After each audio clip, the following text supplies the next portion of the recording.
This lesson covers the advanced resource record management, and specifically how we handle records that are dynamically created.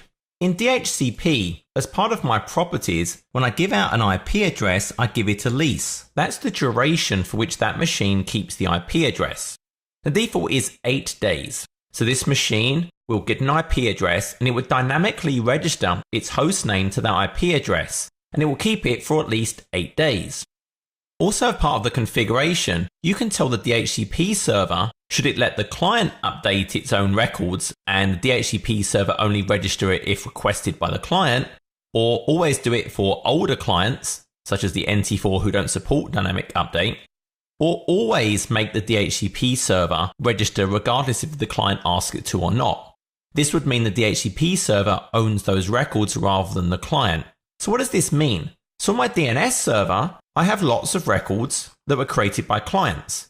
Now suppose I just turn that client off and I never turn it back on again. I reinstall the machine.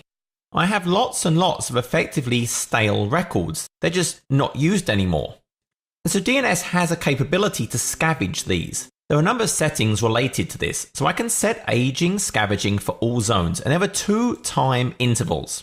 So the first is called the no refresh interval, and by default it's 7 days. So what this is saying is, if a machine registered its IP address to hostname record within the last 7 days, if that machine tries to refresh or update that record, i.e. renew it, ignore it.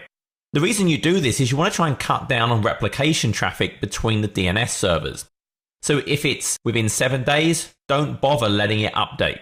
The next one is now how long until you consider that record old past that no refresh interval. And this is also set to 7 days by default. So what this means is after that initial 7 days, this is the time in which that machine must refresh that record, update it with a new timestamp before it's considered stale. So you would add these 2 together. So 7 plus 7. So effectively after 14 days, if it had not updated that record, it would now be considered stale.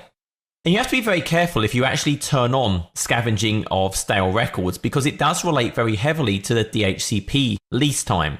Because if my DHCP lease time was, let's say, 14 days, and I had this set to maybe 3 and 3, well, this would actually go and start scavenging and deleting the records too early. So you do actually need to make sure you consider your lease time and make sure you're not going to delete records while that lease is still active on the client.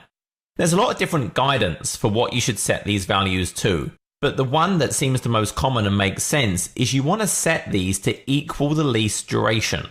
So for example, if my lease duration was 8, I might set this to 4 and 4.